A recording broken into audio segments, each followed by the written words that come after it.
لسيد الرئيس أن يقرأ الدفاع الحاضر سمع النيابة الموكرة أنها قد خالفت نص القانون، خالفت المادة 53 و56 و57 من قانون الإجراءات الجنائية، وخالفت التعليمات العامة لها ابتداء من المادة 167 إلى المادة 185 من تعليمات النيابة الموكلة. سيد الرئيس، الدور المنوط للنيابة العامة هو البحث في الأوراق عن العدالة، البحث في الأوراق عن الحقيقة، هكذا أثبتت أحكامكم، وهذا ما أقره المشرع، أن دور النيابة العامة هي البحث عن الحقيقة، البحث في الأوراق عن الحقيقة.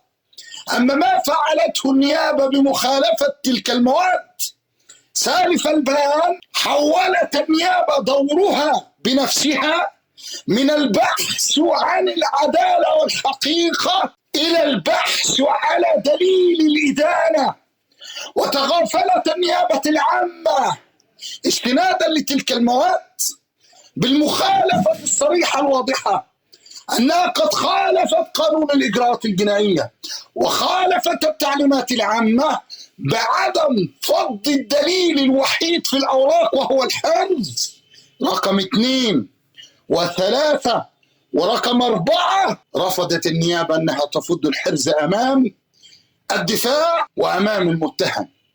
فإلى أي دليل استندت النيابة الموكرة لإدانة المتهم؟ إلى أي دليل النيابة استندت أن توجه الإدانة بهذه الصورة للمتهم مع عدم فضها للحرز؟